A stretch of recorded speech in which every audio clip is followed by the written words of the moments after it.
preguntaron cómo vivía, me preguntaron, sobreviviendo, viviendo. Tengo un poema escrito más de 1000 veces. En él repito siempre, mientras tenga muerte, sobre esta tierra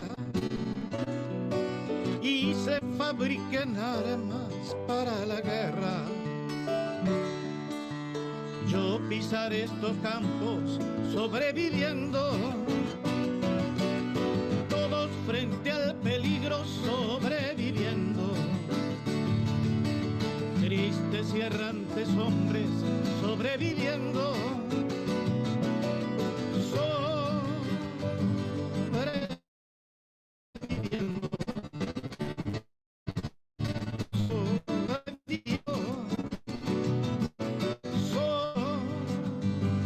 sobreviviendo, sobreviviendo.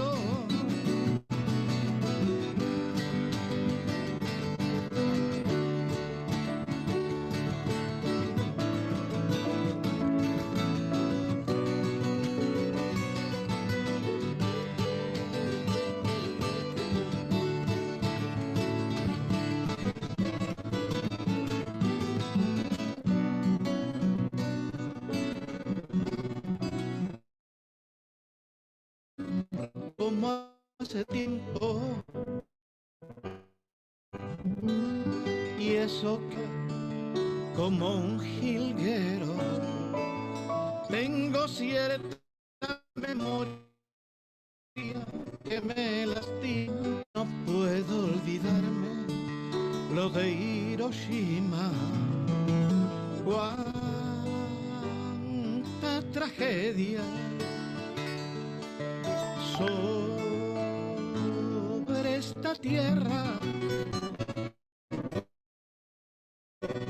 Oh, no quiero ni la paz de los pinos del mes de enero. Ando por este mundo viviendo, sobreviviendo, sobreviviendo,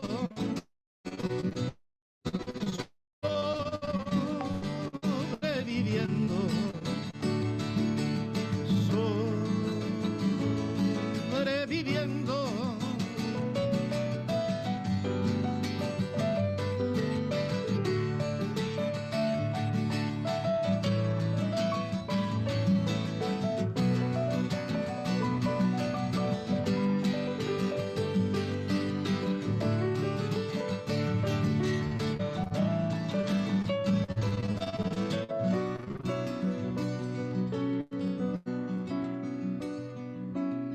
Ya no quiero ser solo un sobreviviente.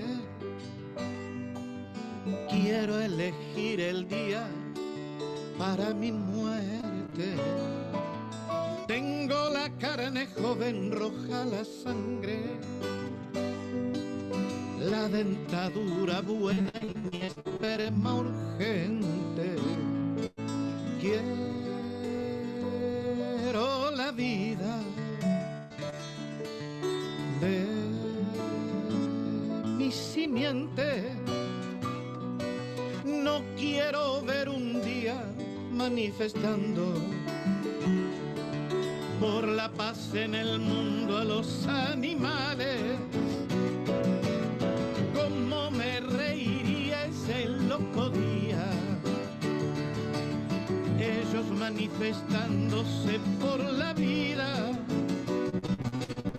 y nosotros apenas sobreviviendo, sobreviviendo, sobreviviendo, sobreviviendo.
Arriba los pobres del mundo, de pie los esclavos sin pan, y gritemos todos unidos, viva la internacional. Removamos todas las trabas que nos impiden nuestro bien. Cambiemos al mundo de base, hundiendo al imperio burgués. Agrupémonos todos en la lucha final y se alcen los pueblos por la internacional. Agrupémonos todos en la lucha final y se alcen los pueblos con valor por la internacional.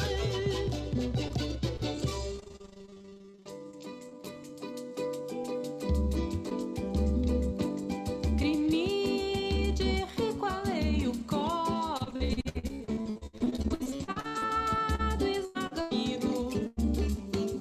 Não há direitos para o pobre, ao rico tudo é permitido. A opressão não mais sujeito, somos iguais, todos os seres. Não mais deveres sem direitos, não mais direitos sem deveres.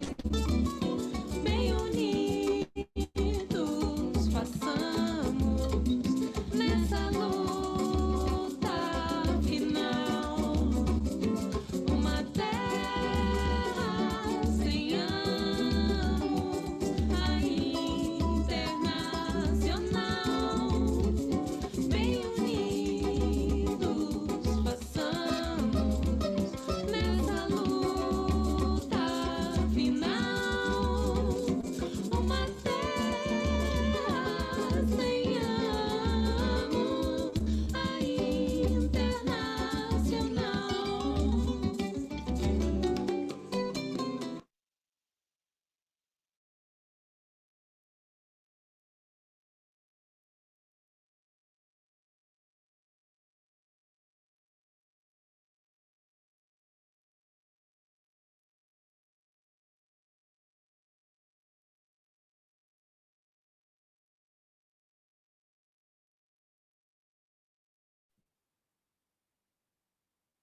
Ya. Buenas noches con todos y todas. Bueno, les doy la bienvenida en nombre de la JC Lambayeque. Bueno, la JC Lambayeque está haciendo este círculo de estudios con el propósito de poder cualificarnos, conocer más acerca de estos temas.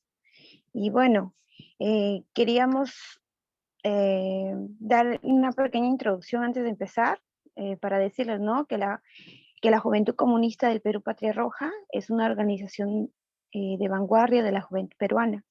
Es la organización juvenil, revolucionaria y de masas del Partido Comunista del Perú Patria Roja.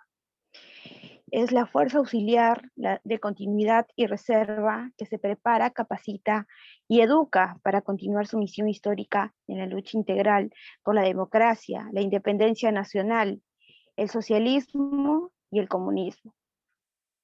Se guía en su pensamiento, acción por la concepción marxista-leninista.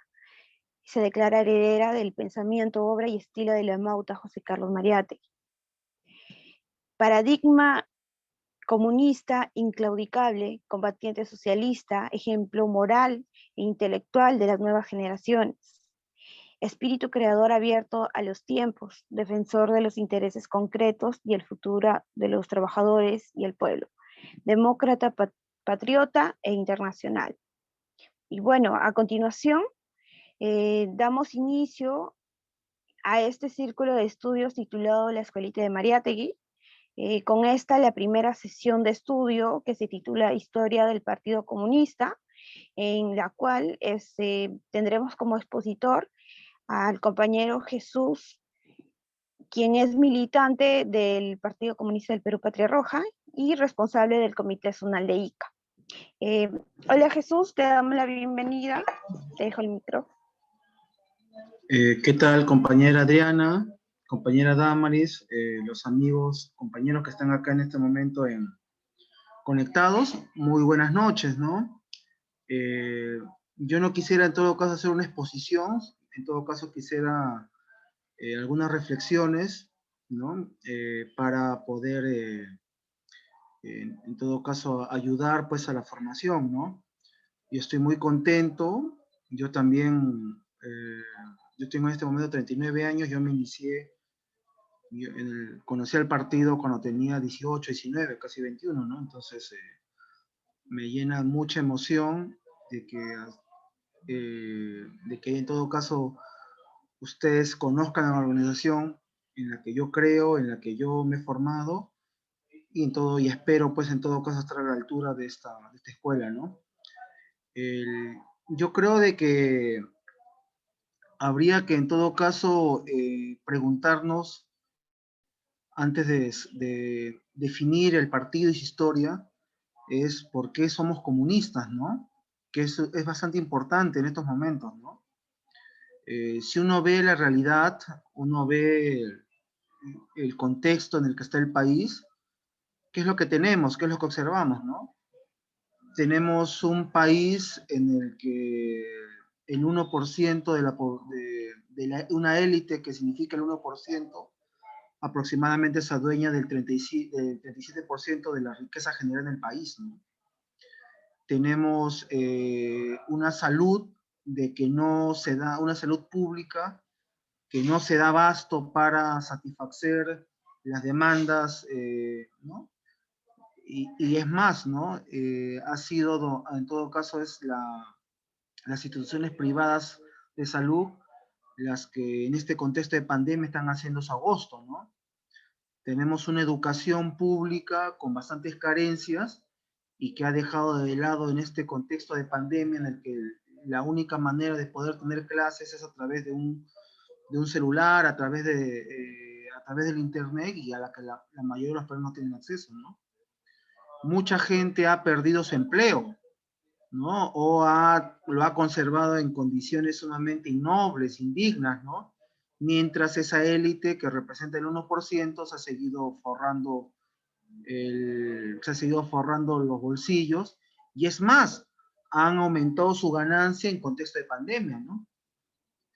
Entonces la pregunta que nos deberemos hacer es por qué ser comunista en el 2021, en el contexto de pandemia, cuando los medios de comunicación constantemente atacan de que comunismo es miseria, es pobreza, ¿no? O de que los comunistas son flojos, de que quieren que el Estado los mantenga, ¿no? Yo creo que esa es la primera reflexión que deberemos hacer, ¿no? Entonces, ¿qué significa ser comunista, no? Ser comunista, yo en todo caso, yo podría lanzar algunas, ¿no? Ser comunista, para empezar, es considerar de que es la riqueza la generan los trabajadores, ¿no? Yo creo que eso esa es la primera reflexión que podría lanzar. La riqueza la generan los trabajadores, ¿no? No como lo plantean los medios de comunicación y toda la propaganda hegemónica, en el que son los empresarios, ¿no? Quienes le hacen un favor a los trabajadores invirtiendo en el país, ¿no? No, son los trabajadores quienes generan la riqueza, ¿no? Y esa riqueza que no le generada, que no se le retribuye al trabajador, y me imagino que en todo caso en las próximas escuelas lo van a profundizar, se llama plusvalía, ¿no? Entonces, esa riqueza que genera el trabajador y que no se le paga, se transforma en capital, que es en todo caso lo que los capitalistas, los burgueses, ¿no? Esa élite es la que se forra, ¿no? Otra reflexión es de que a 200 años de la República, la pregunta que nos haríamos, ¿realmente somos un país independiente? ¿Somos un país soberano? ¿Somos un país que ha logrado la satisfacción para la mayoría de las personas? ¿Somos un país que ha logrado erradicar cosas tan básicas como analfabetismo o desnutrición, etcétera, etcétera? Entonces yo creo, compañeros, de que esas son, en todo caso, esas son reflexiones que nos deben llevar también a plantearnos por qué somos comunistas, ¿no? En todo caso, yo lanzo la primera pregunta, le digo, la primera respuesta a esas interrogantes, ¿no? Somos comunistas porque consideramos de que el país puede ser distinto, ¿no? Somos comunistas porque consideramos de que el mundo puede ser distinto, ¿no? Somos comunistas porque consideramos de que, de que a futuro la sociedad, los seres humanos pueden organizarse de tal manera en que no hayan explotadores ni explotados, en el que, en el que la mujer no tenga que ser sometida, ¿no? En el que no haya distinción por sexo, raza, religión, orientación sexual, ¿no? Entonces, ese es el mundo con el que los comunistas soñamos, ¿no? Entonces, y bueno, ¿no? En 1821 la independencia formalmente, en todo caso, la declara San Martín, y bueno, pues, ¿no? Después de las batallas de Junín y Ayacucho, pues se consolida, ¿no? Entonces, pero acá vino un problema, ¿no? No sé si ustedes sabrán, el Jorge Basadre, y Jorge Basadre lanzó una interesante máxima, ¿no? De que para los indios y para los negros la independencia no generó ningún cambio. Y eso es cierto, ¿no? Después de la independencia vino todo un proceso de caos, de golpe de Estado, conspiraciones, ¿no? En todo, toda una playa en todo caso, de personajes que lo que querían era ostentar el poder del Estado, obviamente para su fruto personal o de grupo, pero nunca se preocuparon en las condiciones de vida de las grandes mayorías, ¿no? Eso es a lo que se refiere Basadre, ¿no? Entonces, para los indios y para los negros, nunca la independencia no significó prácticamente nada, ¿no? Los criollos peruanos, herederos en todo caso de los españoles, prácticamente no hicieron ningún cambio, ¿no? ¿Por qué? Porque obviamente su posición en la economía en todo caso, no tenían ninguna intención de hacer ningunos cambios porque definitivamente seguían generando dividendos, ¿no? Entonces, pero lo que sucede más o menos entre 1860 y 1880 es lo que, en todo caso, lo que se denomina, en todo caso, la introducción del capital inglés al Perú, ¿no? Entonces empiezan a surgir las primeras relaciones de producción capitalista, ¿no? En todo caso me permiten, porque yo me imagino que esto lo van a tocar más adelante, cuando hablamos de relaciones de producción capitalistas, estamos hablando en el que hay un capital, y empiezan a aparecer trabajadores que venden su fuerza de trabajo, ¿no? Eso hay que tenerlo bastante claro porque el trabajador en el capitalismo es diferente al trabajador en el feudalismo, ¿no? En todo caso, conforme vayamos avanzando en la exposición, voy a explayarme, ¿no? Entonces, el capitalismo, el capital extranjero, ¿no? Entonces, esto en el Perú, empieza a generar las primeras contradicciones, ¿no? Que son las contradicciones capital-trabajo, ¿no? Son las contradicciones en el que el dueño del capital, el dueño de la fábrica, obviamente quiere sacar la mayor tasa de ganancia, ¿no? A costa de los trabajadores, ¿no? Y los trabajadores quieren mejores formas, quieren mejores salarios y quieren mejores condiciones laborales, ¿no? Entonces, casi a finales del siglo XIX, empiezan a aparecer las primeras organizaciones trabajadores, que son organizaciones influenciadas por el anarquismo, ¿no? El anarquismo es una corriente política pequeño burguesa que considera de que el origen de todos los males es el Estado, ¿no? Entonces, y de ahí vamos, conforme vayamos conversando, vamos en todo caso marcando una diferencia, ¿no? Empiezan a haber las primeras huelgas, manifestaciones, y esto tiene su punto, en todo caso, su punto más alto en 1919, ¿no? Con la conquista de la jornada de las 8 horas, en 1919, ¿no? Que obviamente que es un logro de los trabajadores, y es un logro, en todo caso, dirigido por las corrientes mayoritariamente dentro del movimiento obrero, que son anarquistas, ¿no? Acá también participa Mariátegui, ¿no? José Carlos Mariátegui, autodidacta, que empezó como alcanzarrejones o una especie de obrero en un periódico, poco a poco empieza pues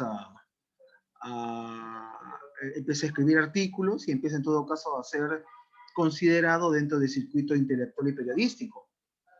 En 1919, Mariátegui, por haber apoyado la jornada de las 8 horas, y obviamente por ser una persona con una pluma bastante filuda, es obligado por Leguía pues a abandonar el país, ¿no? Entonces es lo que denominamos el destierro obligatorio de Mariátegui, ¿no? José Carlos Mariátegui en Europa, más que todo en Italia, donde se casa con Anita Chiappe, logra su mayor aprendizaje de marxismo, ¿no? Entonces, y Mariátegui es influenciado por Gramsci y por la Gran Revolución de Octubre, ¿no? Que se dio en 1917 en Rusia y que después se denominó la Unión Soviética. Mariátegui vuelve en 1923 a Lima, ¿no? O sea, cumple su periodo de destierro y vuelve en 1923, pero vuelve con una idea de poder formar, o en todo caso, ayudar a formar el socialismo peruano, ¿no? Ese es su propósito. Entonces, Mariátegui, un hombre bastante culto, autodidacta, y esto es interesante también que yo creo que debemos rescatarlo como método de trabajo con las masas. Mariátegui se vincula con la Universidad Popular González Prada. Ustedes tengan en cuenta de que Aya de la Torre, el fundador del APRA, fue el primer presidente de la Federación de Estudiantes del Perú. Y como primer presidente de la Federación de Estudiantes del Perú, lo que hace es fundar la Universidad Obrera, ¿no? La Universidad Popular González Prada.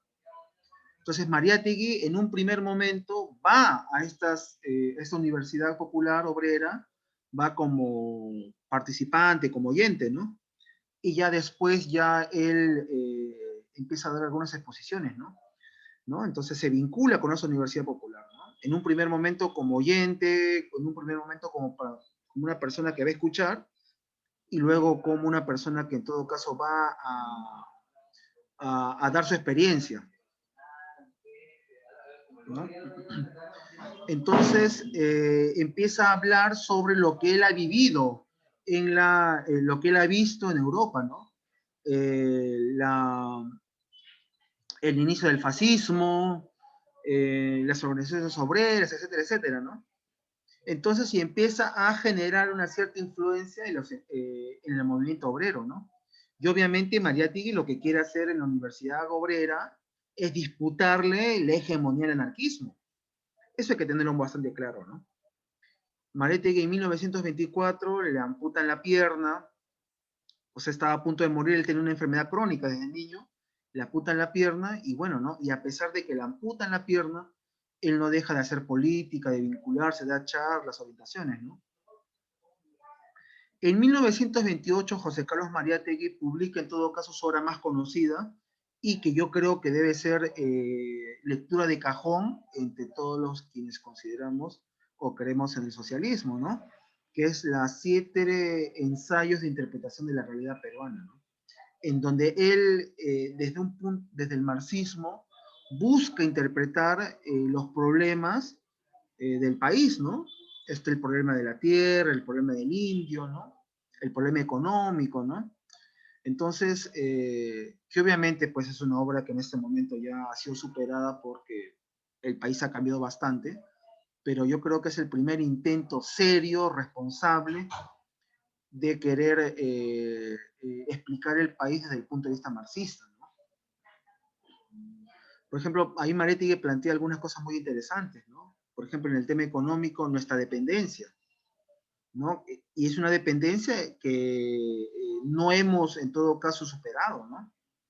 El Perú, por ejemplo, en el mercado mundial, el Perú solamente es un exportador de materias primas y es un país que recibe los productos manufacturados de las grandes metrópolis capitalistas, ¿no?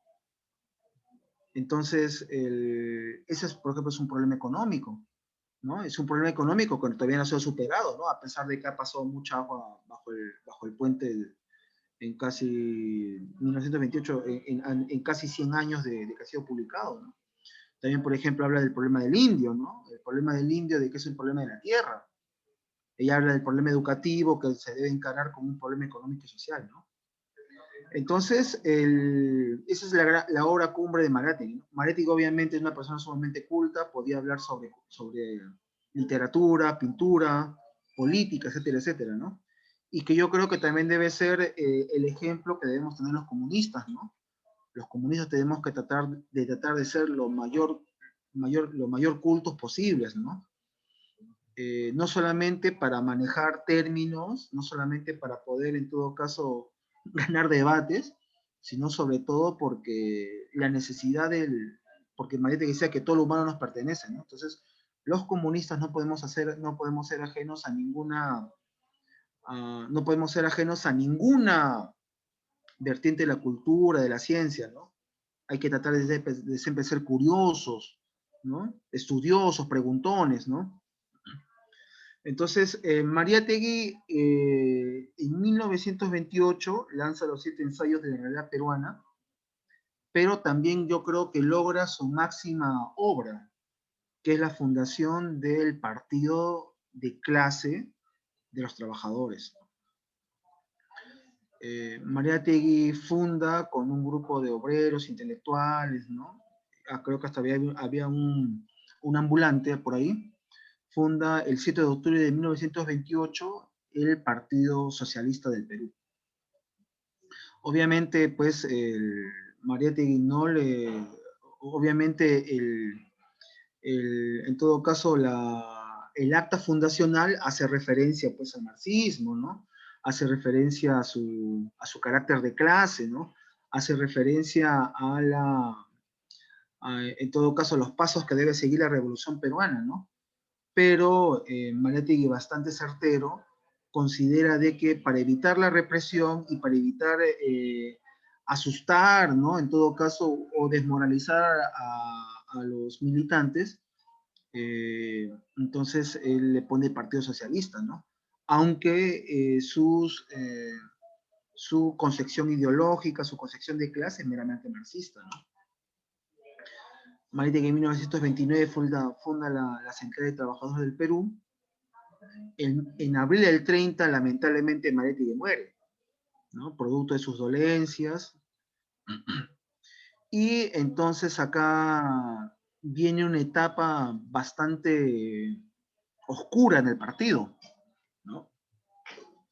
Mariátegui muere y la pequeña militancia del partido no había todavía asumido el marxismo en la manera en la que Mariátegui lo asumió. El marxismo para Mariátegui no es seguidismo, ¿no? El marxismo para Mariátegui no es, en todo caso, una receta, ¿no? O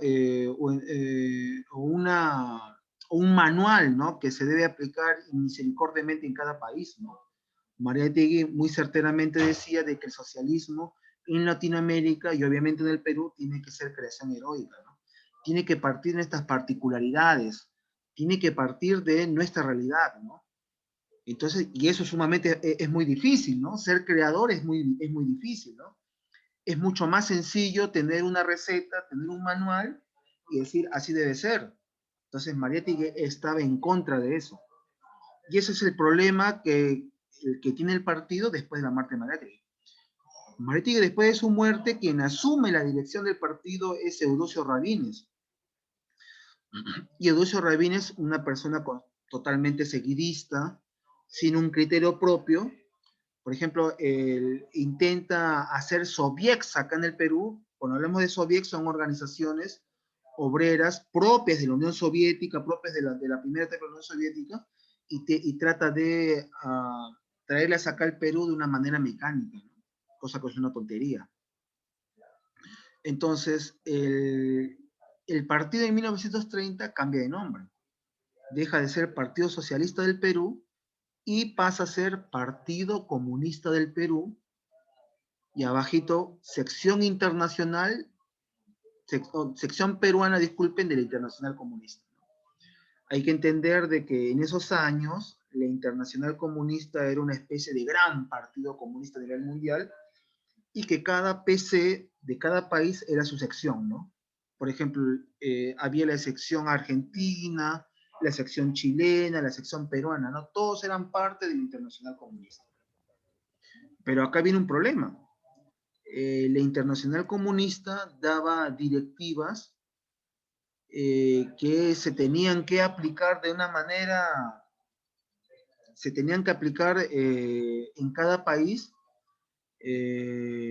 y sin entender las condiciones de cada país. Entonces, ¿qué es lo que sucede, no? En los primeros años de la Revolución Rusa, los rusos, el Partido Comunista Bolchevique, el Partido Comunista de la Unión Soviética, creía de que las revoluciones se iban a dar así como una ficha dominó. Ustedes han visto la ficha dominó, que lanzas, golpeas una y empiezan a caer todas así en fila. Entonces los comunistas bolcheviques pensaban de que las revoluciones se iban a dar así de manera se iban a dar en Europa y en otros países. Entonces nunca sucedió eso. Pero en ese contexto, en esa creencia, entonces ellos lanzan la consigna de clase contra clase. Y acá viene el primer problema del partido, acá en el Perú, ¿no? Entonces la Internacional Comunista lanza el clase contra clase, y acá Eudosio Rabines y la dirección del partido la aplican de manera mecánica. ¿Y qué es lo que hacen? ¿Y qué es lo que hacen? Al partido la aíslan, y en esa época quien toma el protagonismo y nos desplaza de las masas trabajadoras es el APRA. El partido aprista, ¿no? Fundado por Víctor Raúl Aya de la Torre. Hay que ser sinceros, ¿no? Entonces el partido aprista nos desplaza de los actores trabajadores, porque el Partido Comunista, de una manera mecánica y tonta, entonces aplica en el Perú sin considerar las condiciones del Perú, la consigna de la Internacional Comunista, clase contra clase, ¿no? Y acá también viene lo interesante, ¿no? En 1936, hay que ver el contexto mundial, ¿no? A inicio de 1930, en Italia aparece el fascismo con Benito Mussolini en la cabeza, ya aparece el nazismo con Hitler en la cabeza, ¿no? Entonces hay un germen fascista, nazista, ¿no? Entonces la Internacional Comunista lo que hace es cambiar la táctica, ¿no? Entonces ya deja de ser de clase contra clase y pasa a ser a los grandes frentes antifascistas por la defensa de la democracia, ¿no? Entonces acá en el Perú, también de manera sumamente seguidista, sin entender la realidad, lo que hacían en Europa, que era propio de Europa, que era propio de su contexto, acá lo entendemos como una alianza con un sector de la burguesía. Tanto es así de que en 1939 el Partido Comunista apoya pues a Manuel Prado, ¿no? Y que Manuel Prado obviamente ejerce toda una política sumamente antipopular, ¿no? También lo importante en esa época es de que los sindicatos asumen una posición que se le denomina coloquialmente el sindicalismo amarillo, ¿no? Que es el sindicalismo carente de una posición de clase, ¿no? Que más que todo aboga por la conciliación, ¿no? Y esto sucede porque el partido aprista pues tenía mayor preponderancia o mayor influencia en los sindicatos, ¿no? Y acá, en todo caso, me permito saltarme algunos años. En 1948 se da la Revolución China, ¿no? Acuérdese de la Gran Marcha, la lucha de los chinos contra los japoneses, etcétera, ¿no? En 1948 se produce la Revolución China, ¿no? O que se funda, en todo caso, la República Popular China, ¿no? Entonces, China se convierte junto con la Unión Soviética en los dos grandes faros del comunismo a nivel mundial, ¿no? Y qué casualidad que sea en Asia. Entonces, en un principio, los líderes de la Revolución China, el líder, por ejemplo, máximo Mao Zedong, se llevaba bastante bien o tenía en todo caso buenas relaciones con la Unión Soviética, que en ese momento lo dirige Stalin. Pero ¿qué es lo que sucede, no? Stalin muere y la dirección del Partido Comunista Bolchevique de Rusia y la Unión Soviética lo toma Nikita Khrushchev. Y Nikita Khrushchev empieza a cuestionar algunos aspectos de la política de Stalin, ¿no? Obviamente este tipo de cosas no cayeron bien en China, ¿no? Es más, el Partido Comunista de China saca un documento en el que caracteriza a Stalin, el gran dirigente soviético, de que tenía un 70% de aciertos y un 30% de errores. Entonces, y empieza pues ya en 1963 se da el gran rompimiento entre la Unión Soviética y China. La Unión Soviética plantea la coexistencia pacífica y plantea de que es posible llegar al socialismo sin necesidad de una lucha armada. Y esto pues para los chinos pues era una situación era una herejía, ¿no? Y los chinos rompen pues con la Unión Soviética, ¿no? Y ustedes dirán, pero esas cosas que han pasado tan lejos, ¿cómo afectan acá en el Perú? Obviamente afectan porque la política del Partido Comunista era una política seguidista, no era una política de pensar con cabeza propia, era una política de ver qué es lo que sucedía afuera para entonces seguir acá. Entonces, acá en el Perú había algunas contradicciones, ¿no? Obviamente había gente que estaba molesta con la dirección y consideraba que la dirección estaba equivocada. Entonces, se da este rompimiento Pekín-Moscú, China-Rusia, y su correlato en el Perú es la división del partido en dos partidos. Y eso se da en la Cuarta Conferencia Nacional. Entonces, el único partido comunista. Ay, discúlpeme, creo que me había olvidado, ¿no? En 1933, el Partido Comunista del Perú que cambia su nombre a Partido Comunista Peruano. ¿Por qué? Porque en 1973 se había sacado una disposición de que estaban está totalmente prohibidos los partidos comunistas, los partidos internacionales, ¿no? Obviamente que era una legislación contra el APA y el Partido Comunista. Entonces pasamos de ser Partido Comunista del Perú a Partido Comunista Peruano. Ya, volvemos. Se da en 1964 la Cuarta Conferencia. Y esa Cuarta Conferencia, ¿qué es lo que hace? Llegan las contradicciones a tal punto que se parte el partido en dos.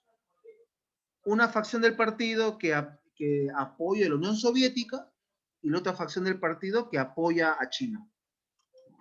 Obviamente los dos se autodenominaban Partido Comunista Peruano y cada uno decía ser el verdadero.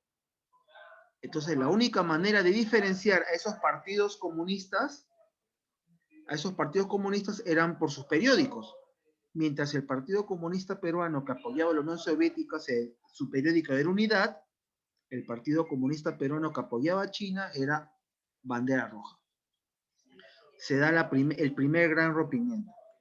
Ahora, en Perú, estaban sucediendo muchas cosas, ¿no? Recuerden de que Belaúnde llega al gobierno con un programa de profundas reformas, ¿no? Recuerden de que Belaúnde hablaba de la reforma agraria, hablaba de recuperar Brea y Pariñas, y de que como lo que sucede en la mayoría de gobiernos que llegan con gran expectativa popular, una vez que son gobiernos no logran nada, ¿no? Entonces, en 1968 se da el golpe de Estado dado por Velasco Alvarado y que instala el gobierno revolucionario de las Fuerzas Armadas. Previamente a eso, recuerden de que se habían dado las guerrillas del MIR y del Ejército de Liberación Nacional, ¿no? Entonces, en 1968, a la par con la instalación del gobierno militar, se da la sexta conferencia del partido. Esta conferencia es importante porque esta sexta conferencia se da en las serranías de Jauja, si mal no recuerdo, en todo caso, si me equivoco, las compañeras que están más informadas me pueden corregir. En las serranías de Jauja se da la sexta conferencia. Y un grupo, el Comité Regional de Ica, el Comité Político Militar Patria Roja y las Juventudes Comunistas y el Comité Nacional de Organización forman tienda aparte, ¿no? O sea, dentro de Bandera Roja forma tienda aparte, ¿no? Y aparece el Partido Comunista del Perú, y cuyo periódico o órgano se denomina Patria Roja. Entonces, nuestra historia no comienza obviamente con 1968, nuestra historia arranca desde la fundación del Partido de Maretti, ¿no? Pero es en 1968 en donde podemos decir que entonces se empieza a crear la leyenda de Patria Roja. Patria Roja,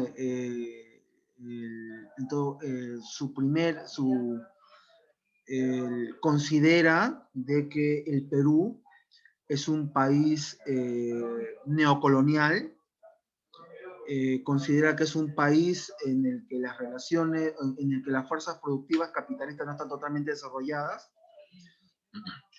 y se inserta, y eso es, en todo caso, Patria Roja en todo caso tiene esa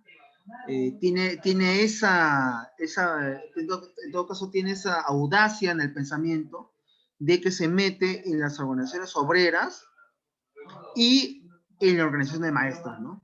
Patria Roja ayuda a la formación del SUTEP. Entonces los 70 fueron toda una década de enfrentamiento contra la primera etapa del gobierno militar, que fue encabezada por Velasco, y por la segunda etapa más derechista, encabezada por Morales Bermúdez, ¿no? Entonces ahí surge el liderazgo más grande que ha tenido Patria, ¿no? Que es el de Horacio Ceballos, secretario general del SUTE y un líder sindical maravilloso, ¿no? El partido logra la sexta conferencia nacional, y en el que caracteriza a la sociedad peruana, ¿no? Como neocolonial, en todo caso, con rasgos de feudalidad, pero predominantemente capitalista, ¿no? Entonces, el partido se enfrenta a la dictadura militar y tiene un gran protagonismo en 1978 en el gran paro que hace de que la dictadura militar de Morales Bermúdez retroceda y se convoque una asamblea constituyente. Y acá, pues, aquí está, pues, uno de los primeros errores del partido, porque el partido tenía muchos errores, ¿no? La asamblea constituyente era que se lanzó en 1978 y se dio en el 79, era, pues, obviamente, pues, para dotar al país post-dictadura de una nueva constitución política, ¿no? Pero el Partido Comunista del Perú, Patria Roja, evalúa mal la situación, y ¿qué es lo que dice, no? El pueblo no quiere constituyente, el pueblo quiere revolución, y el partido lo que busca es boicotearla, ¿no? Entonces, la realidad nos da una cachetada, ¿no? Una gran participación en la asamblea, en las elecciones para la Asamblea Constituyente, y el partido pues tiene que aceptar su error de análisis y dar pues una vuelta, ¿no? En los 80 sale elegido Belaunde, que al que le habían dado un golpe de Estado en el 68, y también aparece un fenómeno que es un fenómeno que nos va a tener problemas hasta la actualidad, que es el fenómeno de Sendero Luminoso. Sendero Luminoso aparece también de bandera roja, ¿no? Aparentemente algún desubicado podría decir que somos primos hermanos, pero no es así, ¿no? Sendero Luminoso aparece eh, como una concepción fanática y definitivamente que no entienden el pensamiento de Mao Zedong, y lo que elevan es la lucha armada a categoría pues de verdad indiscutible, ¿no? Acá sí me gustaría en todo caso explayar un poquito, si me lo permite en todo caso las compañeras que han estado a cargo de la exposición, es porque en este momento en el que nos terroquean bastante, es la diferencia sustancial entre Patria Roja y Sendero. Obviamente nosotros en los 70 lanzábamos la consigna, el poder nace el fusil. Entonces, mucha gente dirá, pero si ustedes en los 70 hablaron del poder nace el fusil, ¿cuál es la diferencia que tienen con Sendero, no? Que también ellos hablan de la lucha armada, etcétera, etcétera, ¿no? Lo que hay que entender, compañeros, es de que cualquier tipo de lucha está en función de las condiciones, ¿no? Ese es uno.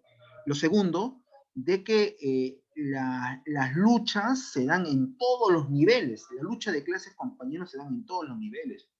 Si en el nivel teórico, si en el nivel sindical, si en el nivel artístico, en todos los niveles se da.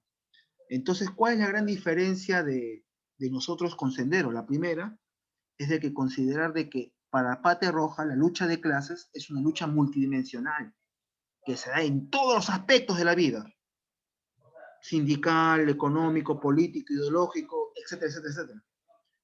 Y de que la preponderancia de determinados tipos de formas de lucha está en función de las condiciones, ¿no? Pero para Sendero, para ellos la única manera válida del resto del revisionismo era la lucha armada, ¿no? Esa es la principal diferencia. Y la segunda diferencia sustancial, compañeros, es de que Sendero había trazado una línea, o con nosotros o contra nosotros. Entonces, es por eso que Sendero jamás puede hacer frente único. ¿Por qué? Porque su concepción infantil, su concepción de creer de que toda contradicción se tiene que resolver en el tema del antagonismo, pues discúlpenme en todo caso lo que voy a decir es una estupidez, ¿no? Entonces, para Patria Roja, en cambio, nosotros podemos tener contradicciones en el seno del pueblo. Tenemos contradicciones con otros sectores de la izquierda, pero partimos siempre de la posición de unidad. O sea, debemos tener contradicciones dentro del pueblo, pero lo preponderante, lo importante es la unidad. Y bueno, pues esa posición, defenderla dentro de los sindicatos, dentro del movimiento estudiantil, nos costó un montón de muertos, ¿no? Hemos tenido asesinados dentro del magisterio, estudiantes, ¿no? Y así como otros sectores de la izquierda, ¿no? Entonces, para ir culminando, camaradas, porque tampoco no es mi intención explayarme, yo en todo caso lo que yo podría decir de que el Partido Comunista, con todos sus defectos, errores y aciertos, ha sido un partido que siempre ha estado del lado de las grandes mayorías, ha sido un partido que siempre se ha enfrentado a dictaduras y opresores. Nos hemos enfrentado a Odría, nos hemos enfrentado a Velasco, nos hemos enfrentado a Morales Bermúdez, nos hemos enfrentado a la dictadura fujimorista. Entonces yo creo que nuestro gran legado es de que nadie nos puede decir de que nosotros en todo caso somos antidemocráticos, ¿no? Más bien los comunistas somos los principales interesados en que las libertades democráticas dentro del orden burgués sean defendidas, ¿no? En este momento en el que, por ejemplo, personajes como Edwin Montoya, que este general que lo que quiere es ilegalizar los partidos comunistas, ¿no? O que el fujimorismo que de que cree de que son los defensores de la democracia, entonces pues es falsear la historia, ¿no? Nosotros los comunistas siempre hemos estado hemos estado de los intereses populares y hemos defendido la democracia, y hemos defendido la democracia mucho más que los burgueses, mucho más que esos partidos políticos que en este momento que terruquean y de que dicen de que Castillo representa la oscuridad, la antidemocracia, etcétera, etcétera, ¿no? Entonces, no me quiero explayar más. Si hubieran preguntas, obviamente que van a haber muchas preguntas porque creo que no he sido claro en algunos aspectos. En todo caso, me gustaría escucharlas y bueno, en todo caso, reflexionar sobre estas cosas. Y bueno, muchas gracias. Gracias, Jesús. Bien, compañeros, compañeras, este es un bloque en el cual ustedes van a poder hacer sus preguntas o si es que tuvieran alguna intervención acerca de lo que ha hablado el compañero, que ha sido un tema muy importante, ya que creo que la coyuntura lo amerita, ¿no? Hacer esta aclaración, ya que la palabra comunista es algo que está demasiado mencionado últimamente, ¿no? Y es algo que creo que es muy importante que lo sepamos y lo tengamos muy en cuenta para no dejarnos engañar, ¿no? Por los noticieros, por las redes, que nos están queriendo bombardear y dar una idea tergiversada acerca de esto. Entonces, si desean, les dejo el micro o también pueden escribir en el chat, dejar su pregunta, cualquiera de los dos. ¿Alguien se anima?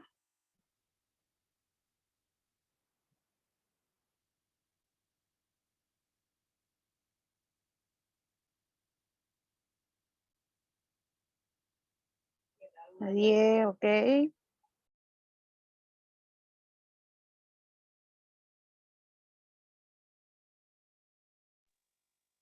Ok, chicos. Bueno, para pasar, o bueno, de repente están con un poco de roche porque estamos empezando. Normal. Vamos a hacer una pequeña dinámica. Le íbamos a hacer al inicio. Ya. Ok, hay una pregunta. A ver, dice, el plan de Castillo es comunista. Interesante pregunta, ¿no? ¿Qué es comunismo? Si uno va a la definición marxista, comunismo es una sociedad sin Estado, sin clases sociales, y en el que de cada uno según su posibilidad y a cada uno según su necesidad, ¿no?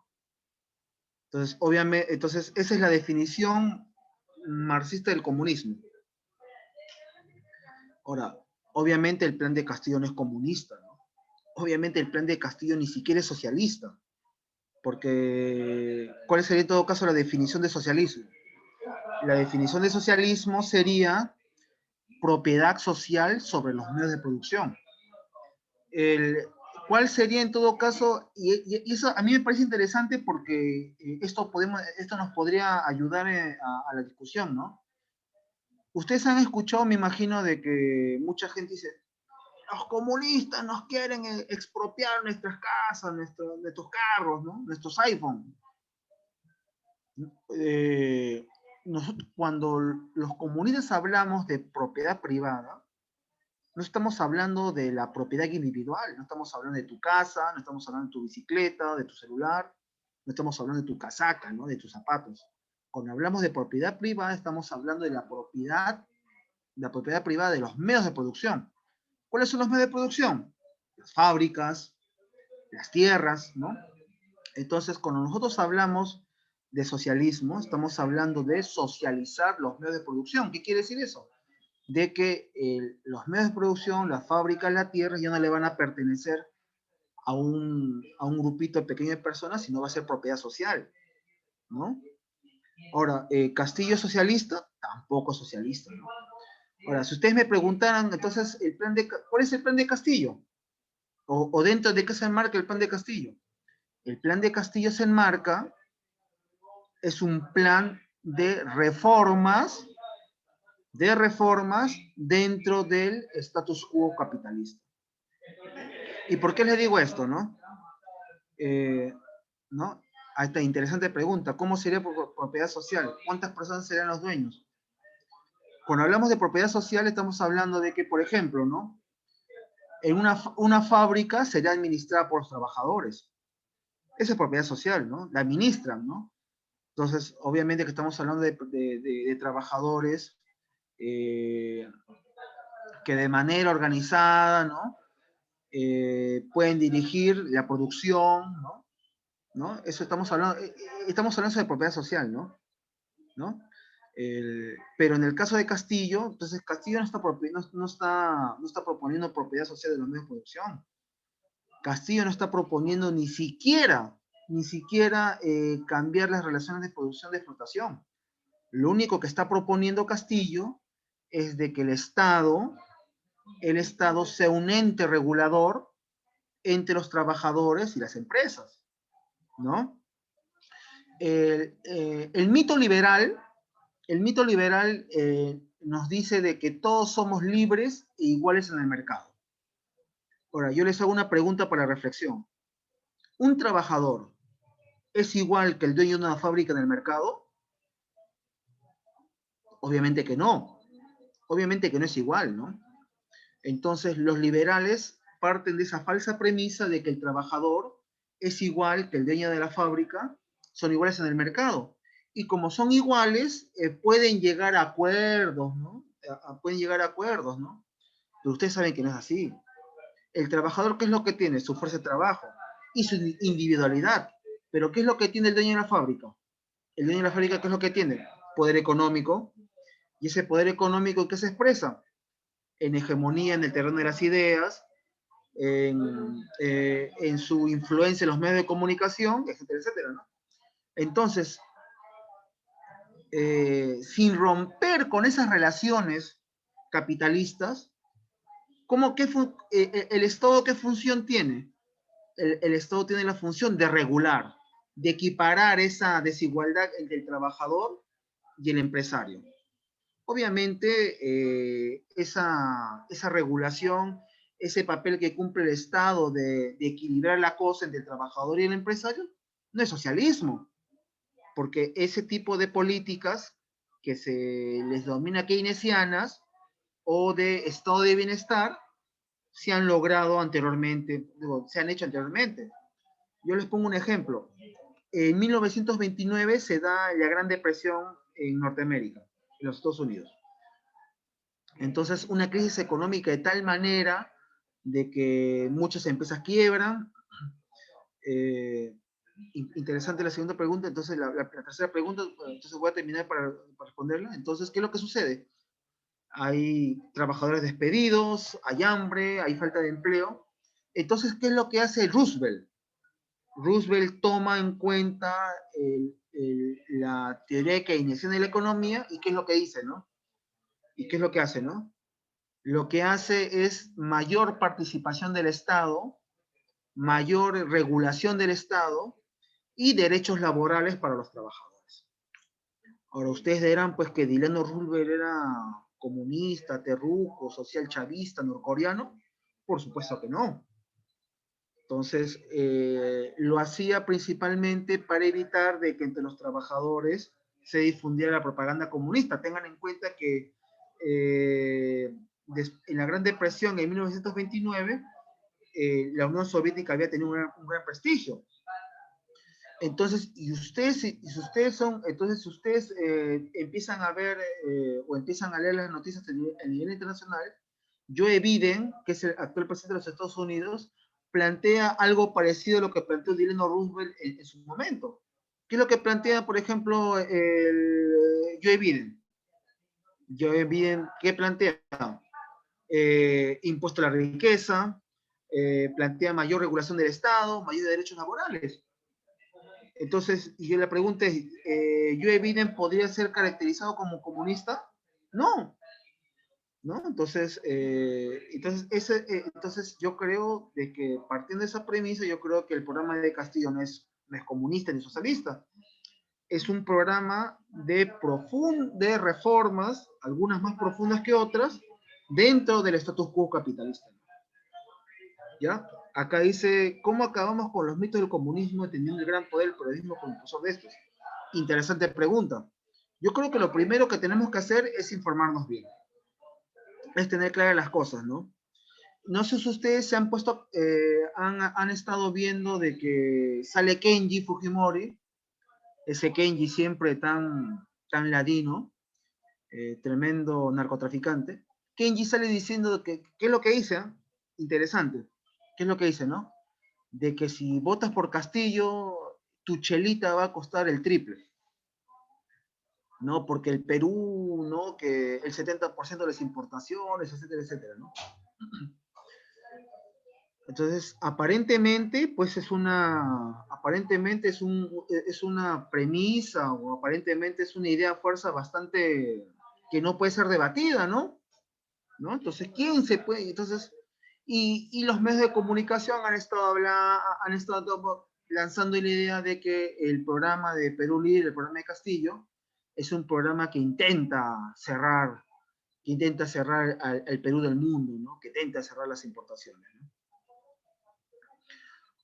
Yo particularmente, compañeros, camaradas, lo que yo creo es de que lo que tenemos que hacer énfasis es que la contradicción actual en el país no es la contradicción democracia, libertad versus comunismo, no. Es una contradicción que está bien estipulada, está bien zanjada en nuestros documentos, que es entre cambio democrático, patriótico, versus continuismo neoliberal. Pero si queremos aterrizarlo en esta lucha económica, aparentemente entre estatización, cerrar el país, etcétera, etcétera, se da en que yo les hago tres preguntas. ¿Cuánto representa de lo que se consume en el Perú en alimentos? ¿Cuánto representa de productos importados?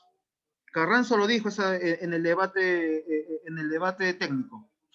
El 70% de lo que se consume en el Perú, compañeros, es importado. O sea, ¿qué quiere decir? Que el 70% de lo que se consume en el Perú en alimentos es hecho fuera del país. Ese es uno. Lo segundo, ¿quién tiene el monopolio de la importación de alimentos? Lo tiene el Grupo Licor. ¿Y el Grupo Licor a quién le pertenece? A Dionisio Romero, que a la vez también es dueño del Grupo Credicor, ¿no? Que es del Banco de Crédito del Perú. Entonces, ustedes ahí se dan cuenta de que no es amor al chancho, sino a los chicharrones. Entonces, ¿qué es lo que pasa, compañeros? De que en el Perú, en los 200 años de República, lo que hemos tenido, como bien lo decía María Tigue, no hemos tenido una clase dirigente, sino una clase dominante. Pero esta clase dominante es una clase que no le ha interesado ni siquiera desarrollar capitalismo, no le ha interesado ni siquiera fortalecer el mercado interno, no le ha interesado desarrollar infraestructura, ciencia, etcétera, etcétera, ¿no?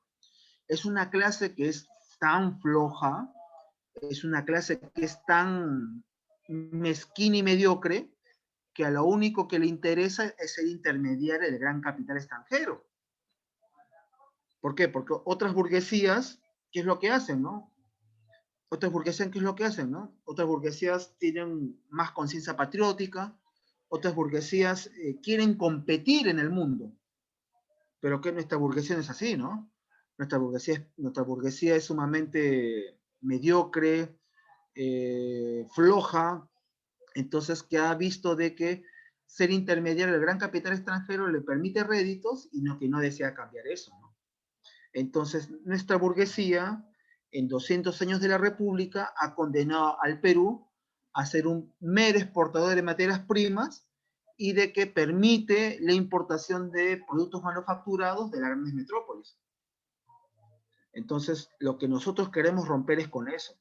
Entonces, la contradicción en materia económica, yo creo, compañeros, no es entre libertad, democracia versus comunismo, sino está entre ser un país que exporta materias primas o ser un país que a futuro empieza a pensar en tener industria y dejar de depender de la importación de productos manufacturados de las grandes potencias, ¿no? Entonces, yo creo de que es necesario informarnos, es necesario estudiar, y es necesario pues también ahí también dar batalla, ¿no? Yo justo hoy día conversaba con mi hermana, bueno, mi hermana va a votar por Keiko, yo no,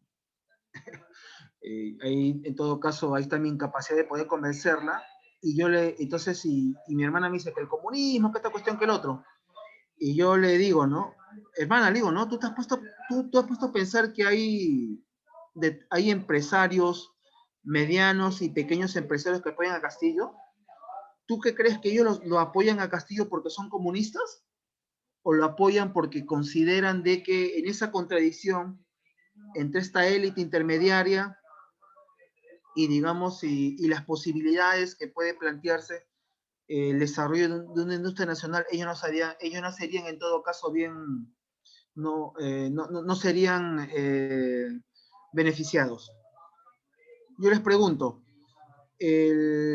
los productores de ropa de gamarra, ¿ustedes creen que no se ven perjudicados por la importación de ropa china? Por supuesto. Entonces, este empresariado, ¿qué es lo que necesita? Necesita que el Estado imponga cierta regulación, ¿no? Cualquier país del mundo, con camaradas, cualquier país del mundo que haya salido del subdesarrollo, protege su mercado nacional, protege a sus productores, protege a sus empresarios, ¿no? Solo que acá en el Perú nos han comido el coco de que solo somos un país que exporta materias primas y de que de manera perpetua esa debe ser nuestra condición. Y esa condición de exportador de materias primas, los únicos que se benefician son los sectores que son, acá es el proteccionismo, ¿no? Claro, tenemos que proteger, cualquier país lo hace. Yo les digo una cosa, el Perú tiene un tratado de libre comercio con los Estados Unidos, ¿no? Yo les digo, ¿no? Averigüen, no necesariamente lo que yo digo no tiene que ser en todo caso contrastado con la investigación. Los agricultores norteamericanos son subsidiados por su gobierno. Son subsidiados con préstamos y son subsidiados también con investigación, ¿no? Los ayuda a dignificar la producción, los hace competitivos. Entonces, muy buena pregunta de la compañera Juliana, ¿no? Entonces, ¿pero qué es lo que sucede acá en el Perú? Lo que sucede acá en el Perú es de que permitimos de manera sumamente, y es más, se ha normalizado de que ingrese papa de Bélgica, mientras que nuestros agricultores se tienen que estar matando cada 4 años con la policía, pidiendo de que el Estado, digamos, los apoye porque el precio de la papa se ha caído y no puede, y en todo caso no puede sustentar el costo de producción. ¿Es posible, acá la compañera pregunta, ¿es posible salir de su desarrollo a esta altura de la historia? ¿Cómo sabemos que hay países que nos llevan a desarrollo científico? Es que es posible salir de su desarrollo, ¿no? Pero no es posible salir de su desarrollo haciendo cosas diferentes de lo que hemos estado haciendo, ¿no? Yo les pregunto, ¿no? Si somos un país que exporta materias primas, o sea, que acá en el Perú ni siquiera hacemos agujas, entonces, ¿por qué tendremos que invertir en educación si solamente nos dedicamos a eso? ¿Por qué tenemos que meter en técnica, en ciencias, si solamente nos dedicamos a eso? ¿Ustedes saben lo que significa el Perú en el gran mercado mundial? Somos un país latinoamericano pequeñito que solamente exporta materias primas. Pero en todo caso, si ingresara un gobierno, no necesariamente socialista, un gobierno patriota, nacional, ¿no? En el que obviamente colaboremos los comunistas, que empiece en todo caso a pensar en el que nuestra economía debe ser diferente, ¿no? Tenemos una variedad de pisos ecológicos que nos permitiría tener en todo caso disculpen la redundancia, una gran variedad en todo caso de productos agrícolas, ¿no? Pero sin embargo, somos dependientes en materia alimentaria, ¿no? Acá en el Perú no producimos ni clavos, ¿no? Entonces, ese es el gran drama del Perú, ¿no? El drama de ser un país de la periferia capitalista que exporta materias primas que ni siquiera somos capaces de ponerle valor agregado. Un ejemplo, yo soy acá, en Ica es una zona que mal llamada agroindustria, porque acá no hay industria, acá hay agroexportación. Acá lo que hacemos es cultivar los espárragos, cultivar las uvas o cultivar otro tipo de planta, y lo único que hacemos es envasarla y mandar afuera del Perú. Para eso no necesita ciencia. Pero entonces yo creo que esto nos debe llevar a la reflexión de que si queremos ser un país medianamente soberano, tenemos que empezar a reflexionar sobre qué tipo de economía queremos. Obviamente el cuco que nos ha metido la derecha es de que los comunistas quieren expropiar todo, ¿no? Yo particularmente yo no puedo decir de que el camino es expropiar, o sea, dejarlo tal como está, ¿no? Creo que tenemos que pensarlo. Pero lo que yo creo es que lo que debemos empezar a hacer es dejarnos de alegremente aceptar las etiquetas y decir de que nosotros los comunistas estamos a favor del desarrollo de las fuerzas productivas. Y es más, esto puede sonar herejía, ¿no? Los comunistas somos los principales interesados a que se desarrolle el capitalismo en el Perú, porque el capitalismo del Perú es un capitalismo trazado. ¿Qué significa desarrollar el capitalismo en el Perú?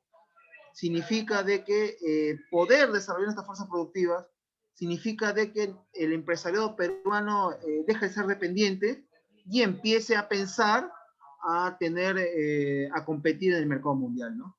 Más bien, disculpen si me he extendido, compañeros. Ojalá pude haber respondido las preguntas. Y si no, una réplica.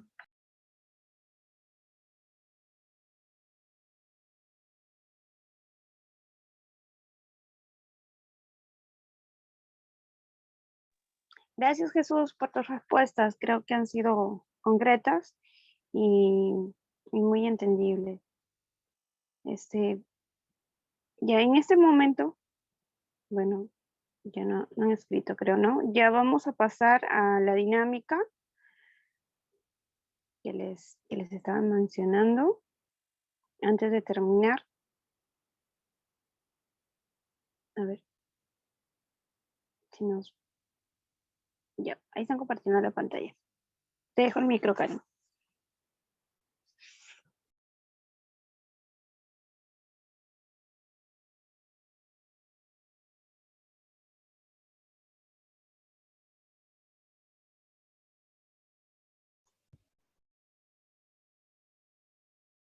Hola, ¿me escuchan? Sí, Ya, gracias. Tengo problemas con el internet, pero queríamos hacer esta dinámica de manera rápida, que era un poco reflexionar, pero con una o pocas palabras, qué es ser comunista, ¿no? Yo creo que el compañero Jesús hoy nos ha hecho reflexionar también sobre todo de lo que se está hablando del ser comunista o de izquierda en estas últimas semanas. Incluso con esta campaña de desinformación generada por los medios de comunicación a nivel nacional, que tienen un claro apoyo a la campaña de Keiko Fujimori, y que en todos los medios de comunicación y hasta por las redes sociales podemos ver que hablan sobre terrorismo, comunismo y se relacionan mucho. En el Perú es uno de los países en el que más se ha involucrado o de alguna manera relacionado el terrorismo con el comunismo, ¿no? Entonces es importante las preguntas que han hecho los compañeros y compañeras y también las respuestas que ha brindado el compañero ponente, haciendo pues las diferencias del caso. Y en este caso sí ya hemos escuchado y hemos generado alguna reflexión sobre la palabra. No sé, de repente, ¿qué significa ser comunista? ¿No? Ya desmistificando y dejando de lado todas las cosas que de alguna manera hemos escuchado por tanto tiempo y desaprendiendo esas cosas que nos ha enseñado los medios de comunicación, que lamentablemente a veces son de desinformación u otros medios que en realidad no nos han ayudado a poder entender bien algunas palabras como por ejemplo el comunismo, ser comunista. Entonces, vamos a reflexionar un minuto, creo yo, y vamos a pensar en qué es ser comunista en una o pocas palabras, ¿no? Les pediría que me ayuden con eso. Acá podemos generar igual otros cuadritos si hacen falta. Entonces, aquí voy a escribir qué significa para ustedes ser comunista, ¿no? De repente Adriana, Damaris me pueden ayudar también con eso, ya que son compañeras que pertenecen a la Juventud Comunista. Por ejemplo, a ti o para ti, Adriana, ¿qué significa ser comunista en una o pocas palabras? Yo creo que luchar por lo justo.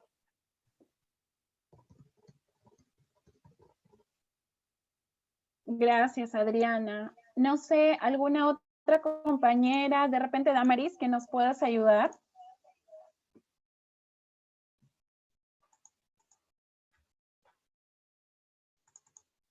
Un mundo Hola, nuevo. Damaris. Hola. Un mundo Sí, nuevo. un mundo nuevo. Bien, ¿alguna otra compañera, compañero? No sé, a ver, de repente Adriana, ¿me ayudas con la lista? Porque no estoy en la pantalla del Zoom.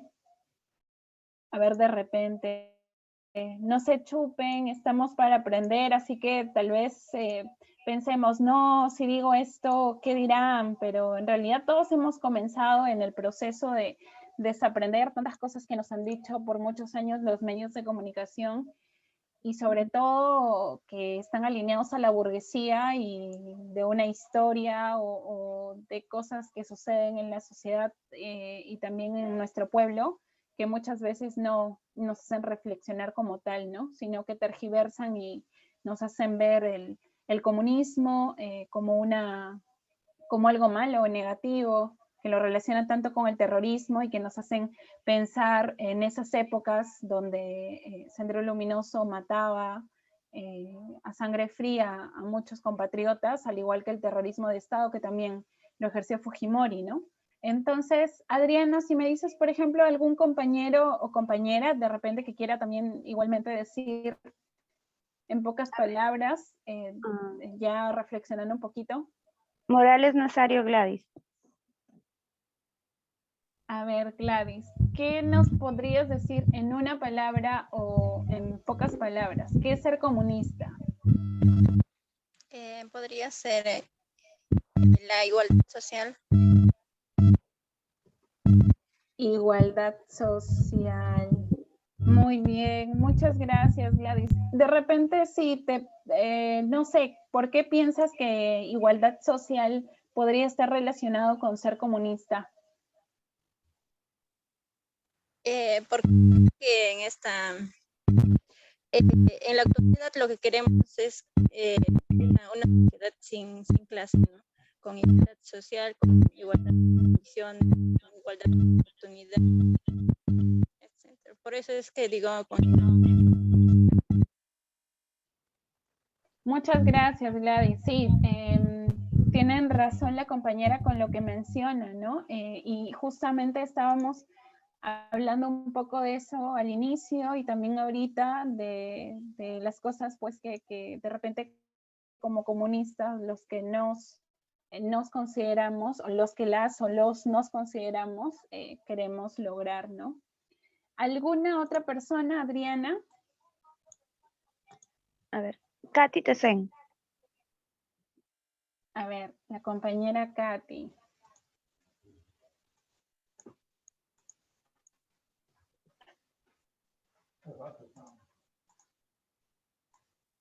¿Sí me escuchas? Hola. Sí, Sí, te Eh, escuchamos. Podría ser equidad.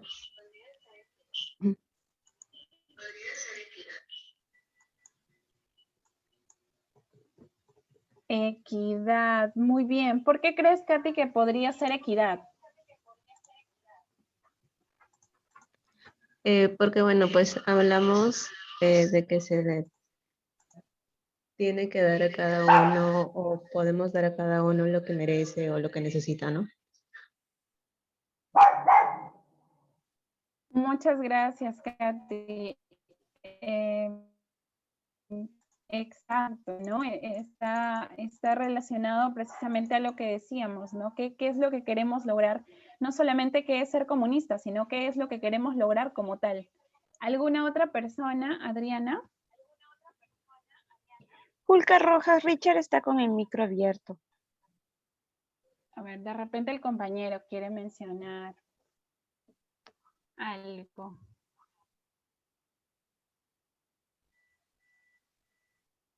No. Creo que no quiere mencionar nada. A ver, Carlos Puray. Ya, de repente otro compañero, Adriana.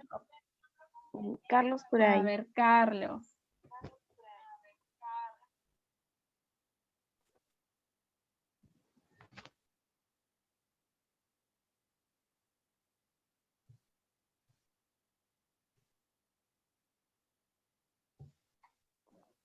Hola, buenas noches, ¿me escuchan?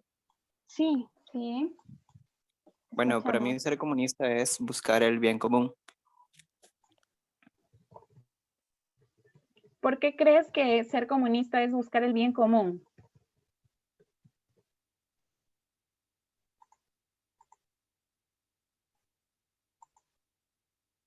Bueno, Hola, porque se ¿me trata, escucharon? Ujú. sí, está aquí bueno, interviniendo. yo considero que es tratar de buscar lo que le corresponde a cada persona. Ok, muchas gracias, Carlos. También, ¿no? Eh, em, otra persona, Adriana. Nieves Topalaya. La compañera Nieves, que nos ha acompañado también en la escuelita de Mariátegui.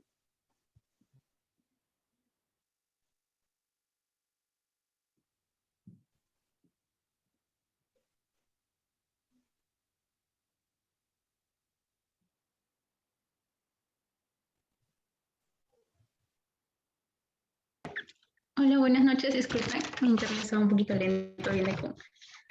A ver, bueno, también opinaba lo mismo, que era igualdad social.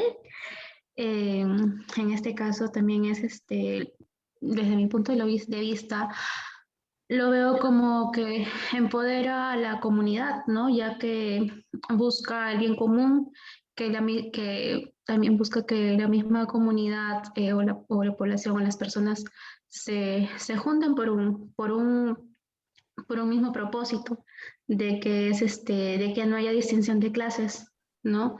De que todos tengan las mismas posibilidades o oportunidades para que puedan eh, lograr sus objetivos o lograr algún cambio en su comunidad, no, no sentir que tienen que depender de alguien más o de un poder más, no que ellos mismos también se pueden organizar. Creo que yo, el ser comunista, también tiene esto de ser organizado, ¿no? De guiar a los demás, de unirse más que todo.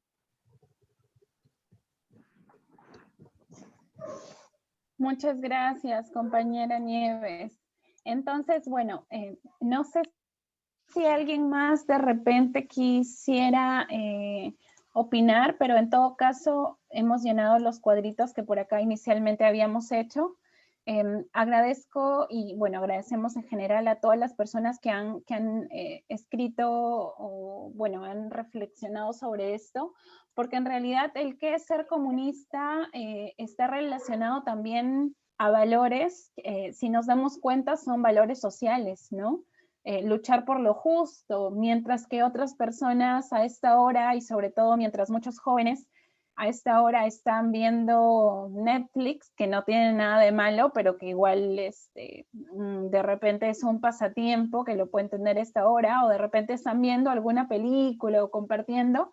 Nosotros estamos aquí tratando de reflexionar acerca de cómo estamos, de cómo vemos el mundo, y también de qué tan bien está este mundo y cómo quisiéramos cambiarlo. Entonces, eso nos lleva a pensar también que luchar por lo justo no está relacionado solamente a alguna actividad en general o activaciones que podamos hacer, de repente militar en un partido, o ir a una marcha, o ir a una reunión, sino también, por ejemplo, estar aquí recibiendo de alguna manera sesiones de estudio, reflexionando y aprendiendo, ¿no? Cuando dicen un mundo nuevo, ¿no? Si es que hablamos de un mundo nuevo es porque tenemos un mundo viejo, o por lo menos el mundo que tenemos ahora no es este mundo que quisiéramos. Entonces allí también nos lleva a pensar que el ser comunista es hacer de este mundo un mundo mejor, y en este caso un mundo nuevo, pero para mejorarlo, y mejorarlo para la vida de las personas. Buscar el bien común también está relacionado con lo anterior, la igualdad social, la equidad, y como decía también la compañera Nieves, sin distinción de clase, ser organizado y unirse. El ser organizado es un valor muy importante cuando hablamos de qué es ser comunista, porque la sociedad nos tiene organizados. La sociedad nos hace trabajar, o en general este sistema nos hace trabajar todo el día, ver poco a nuestras familias, ver poco a nuestros hijos, los que tuviésemos, ver poco a nuestros padres, compartir poco con ellos, y encima, con todo eso, tener poco tiempo para poder aprender o para poder estudiar, y sobre todo para poder organizarnos y militar. Eso es todavía mucho más difícil.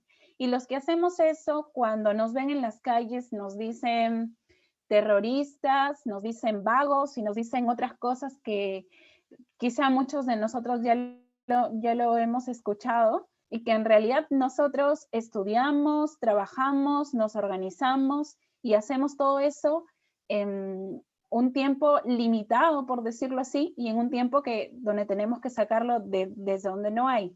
Pero por eso ser organizado y unirse con nuestros compañeros de clase, nuestros compañeros campesinos, obreros, las compañeras amas de casa, y otros compañeros y compañeras que también están luchando por lo justo, por igualdad social, por equidad, saliendo a marchar, organizándose, militando, o de repente formando un sindicato por lograr un mundo mejor con derechos laborales, o mejores derechos para los hombres y las mujeres, buscando el bien común, como dicen todas estas palabras de reflexión.